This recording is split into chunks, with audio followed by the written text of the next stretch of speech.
welcome back, and today we're going to take a closer look at CRM services. So let's go ahead and take a look at that. So we're going to start off with contacts. So obviously we can see all of our contacts here. We have, in this case, I've got 56 contacts, and I can just sort of page through all of that contact information or simply search for, a particular contact. So if I click on that individual contact, I can get down into the details for that individual. So we can see here an engagement score, how many favorites they have. So this is a fairly active contact. I can see on the buyer insights what they're looking for in properties. We can get a sense for what their favorites are. So as the buyer has been favoriting items, I'll be able to see that here. We can take a look at all of the properties that they happen to be looking at, so we can see their activity in the search area. If they have any saved searches, they're looking for something in particular, you'll see that here. Any requests that they make, you'll see that here as well. And so in this case, they've requested to see this particular property, so you'll have those all listed out. If they've created any new reviews on various properties, you'll get a sense for all those reviews as well, and an overall look at all of their activities. So as we move down, we can take a look at if they have any custom fields that are associated with them, if there is very specific information that you want to track about this individual, or set up custom fields to track across all of your contacts. You'll be able to see those custom fields here. Any activities, tasks associated with that. So I know I need to send an email. I need to give Joe a call about a particular property. And the reason that I have to give Joe a call about that particular property is because I sent out a market report, so he'd have a better understanding of what's going on in his particular market. And when he clicked on the button in the email, it took him to a web page that gave him the opportunity to chat with our AI and get some more information. So he wanted to know more information about a particular property, and so we gave him that information. And here some additional information, and we can see that he requested to speak to me directly, and so we connected him with the agent. The outcome of that conversation was this task here, which was automatically created in the system to let you know that this individual is in fact interacting with the AI and has some questions and would like you to follow up directly with them. So super helpful in that regard. Now we'll see here in just a minute, but I have my email connected directly into the system. So any email communication that I have with Joe is going to show up here. If I've collected any of his social handles, any interaction he has with my content on social media, we'll get to see that those communications here as well. So we basically consolidated all of the activity, everything that is going on with this particular individual right here under their contact details. And you can have that for essentially all of your contacts. So how do we add new contacts? So there's a couple of different ways that we can do this. So Dwellyo will create new contacts on its own for you. So in this case, Brandon sent me an email directly. The machine was able to pick up that email information and generated a new contact, and you can specify when and how that happens in the configuration as well. But in this case, it created a new contact for me, and so I can decide how I want to address those contacts going forward. And we'll see some different ways that we can do that here in just a bit. Another way is we can add it manually. So you can just go ahead and add in, manually enter all of the information that you have for that particular contact, and you can set up all of your CRM entries and tags and notes, and whether they opt in or out of various communication options. So you have all that information there. Now, obviously, if you've got a large contact list, especially an existing contact list, you're not going to want to manually enter, well, probably any of them, right? So what we can do here is import those contacts as a CSV.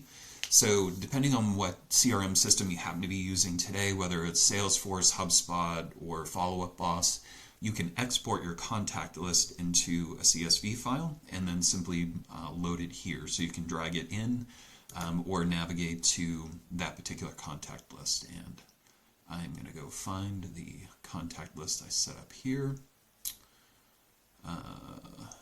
Let's find, there we go. So I'm going to grab my CSV that I uploaded for that, and what's going to happen next is we're going to take a look at the contents of that file, and we're going to have a little mapping exercise. So it's going to match the fields from your other CRM system to the fields that we have here. So in this case, we have first name. That's obviously not a custom field, so we'll just give that a first name, give that a last name. It was able to pick up basically everything else. Let's update our zip code properly. And then I do have some custom fields built into my existing CRM system, so status and lifecycle stage. I want to maintain those as custom fields. We have the option to ignore, use existing, or create new. And so we can map that as appropriate. In this case, I'm going to create that as a brand new field called status, and it is a text field. So that defines the custom fields as we bring those things in. And of course, tags and notes.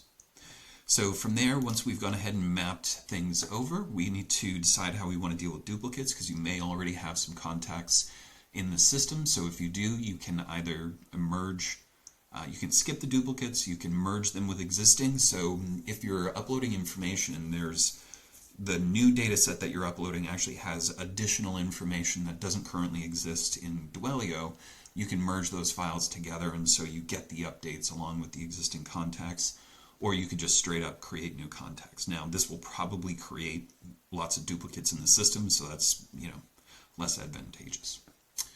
So in this case, I'm just going to go ahead and skip my duplicates, and then it will go through and process all that information and let you know how many contacts that it imported versus not imported based on the criteria that you set up. And you simply click in the bottom right-hand corner to start that import. So I'm going to go ahead and cancel there and come back out. I've already been through that process, and so you can see we have a list of all of those contacts. So again, you can either recalculate the score, let's over here, and that's based on engagement. So depending on how active the person is using the system, searching for properties, sending you emails and other communications, we can calculate an engagement score. You also have the opportunity to just directly edit that information, so you can feel free to go ahead and do that, or we can delete those contacts as necessary.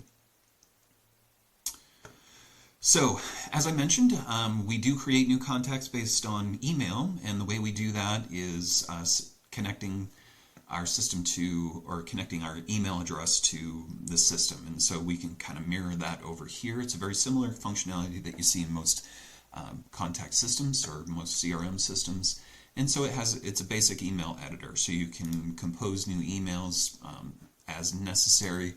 You can send and receive and reply to all of those emails. So the advantage here is that it makes it easier to keep everything in one place. You don't have to be jumping in between your email system and Dwellyo to be able to keep all of that straight. It also gives us access to the AI.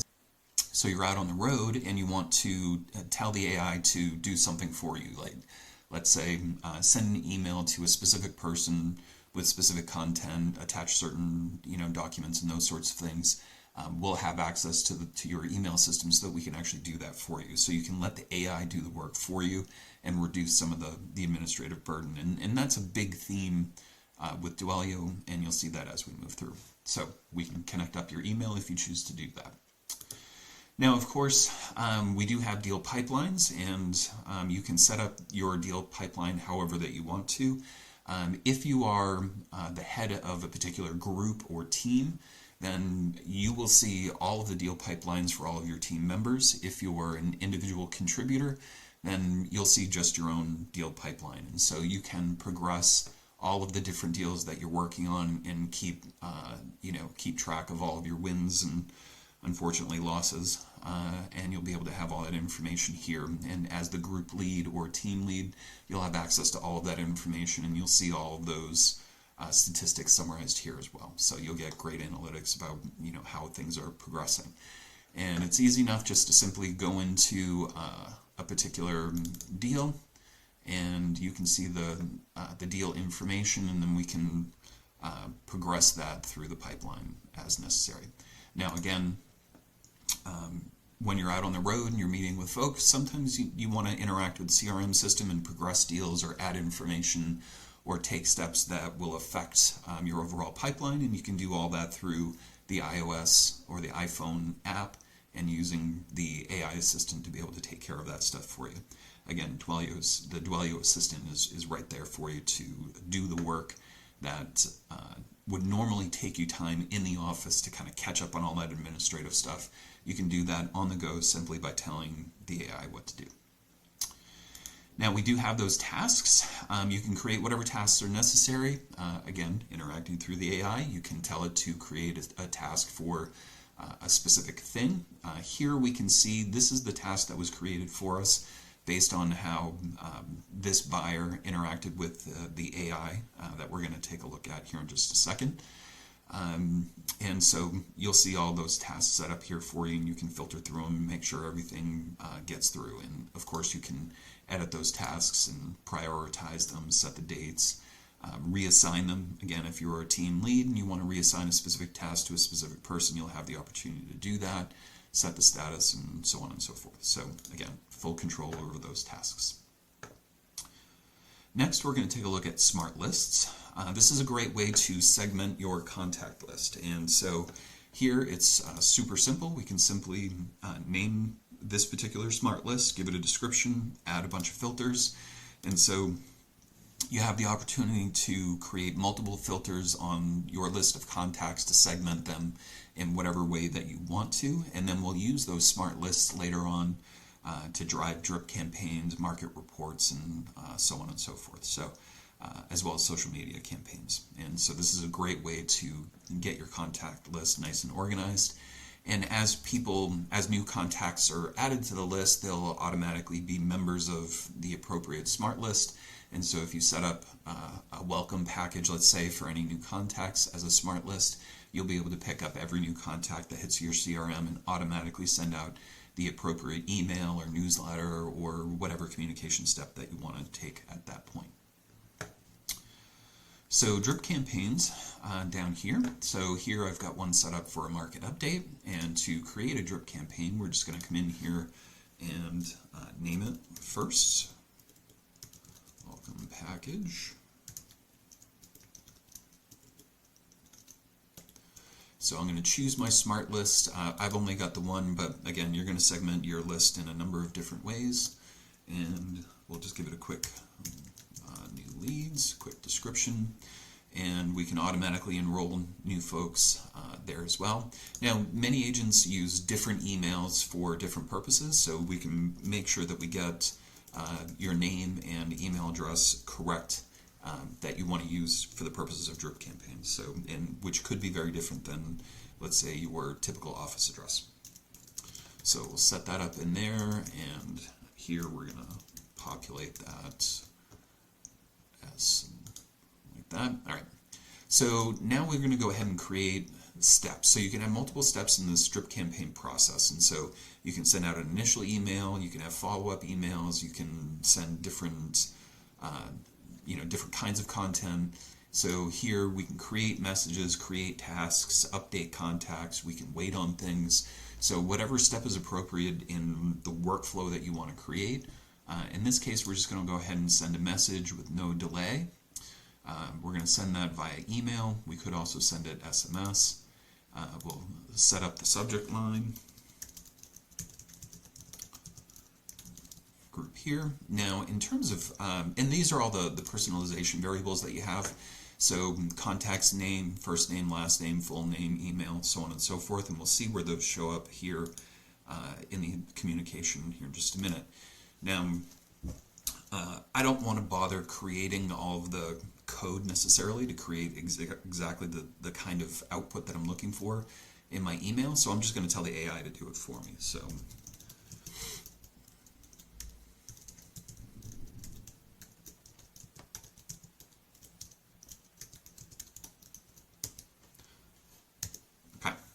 So the AI is going to work on that for me while I sit and wait. And there we go. So now when we take a look at the output, we can see, all right, welcome first name. So again, that's going to be personalized based on the individual contact. So we're going to feed that information directly in. and it's going to create the text and all the information there. But in this case, I'm not crazy about that background color, so let's make a change.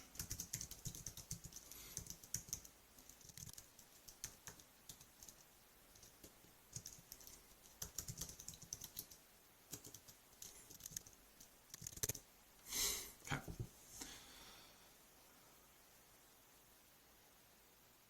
All right. So light.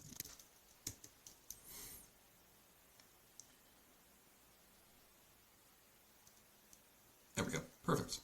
So the AI is going to create the content the way that we want them to, the way that we want it to. We don't have to come over here and modify, HTML code in order to get the results that we're looking for.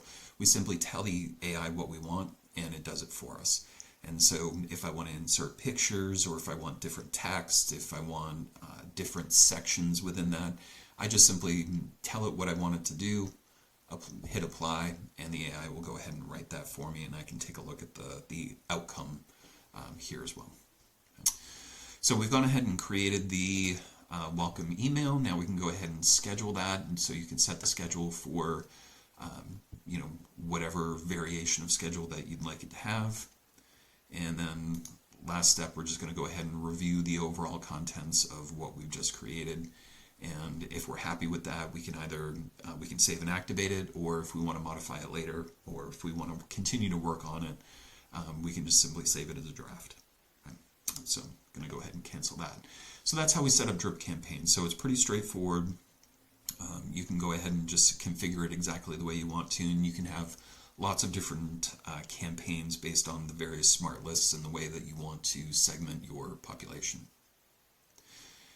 And here we can view the enrollments. So based on the smart list that I created, these are all the folks who are going to receive that welcome message, or in this case, a market update. And of course, I can always go back and edit the campaign as necessary. So that's drip campaigns. Next, we're going to go with market reports. So here I've got a market report that's all ready to go, but let's take a look and see how we work through that process. So again, in the top right-hand corner, we're going to go ahead and click Create, and we're going to give this a name.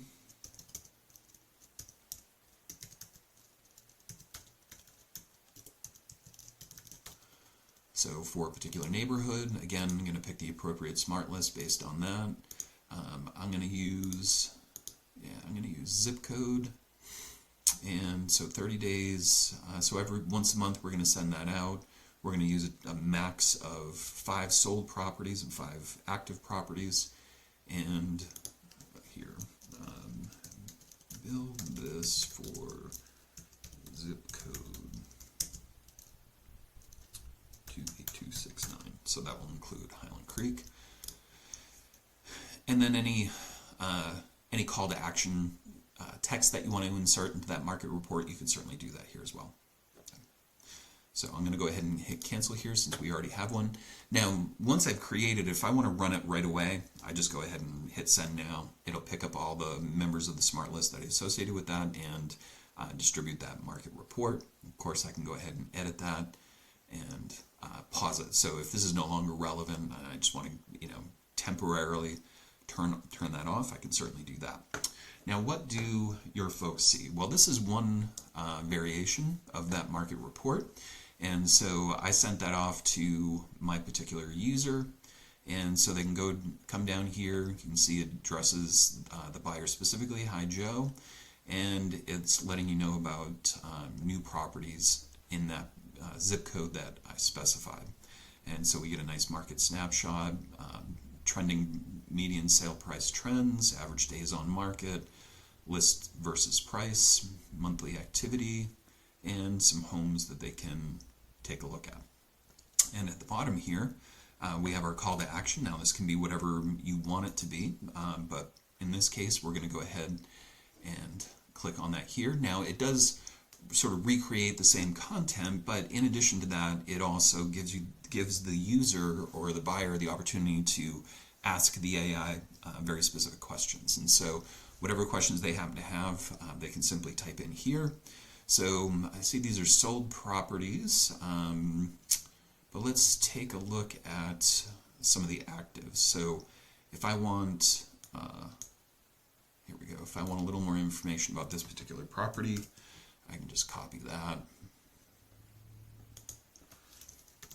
Tell me.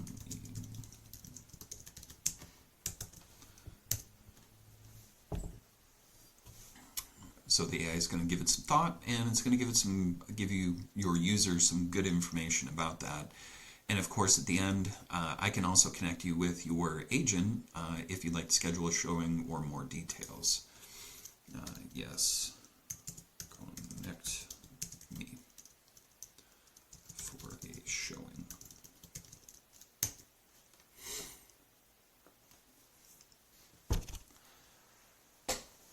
Excellent. So it's gone ahead and it's created a showing request, and so and also lets Joe know that I will be contacting him momentarily to discuss that.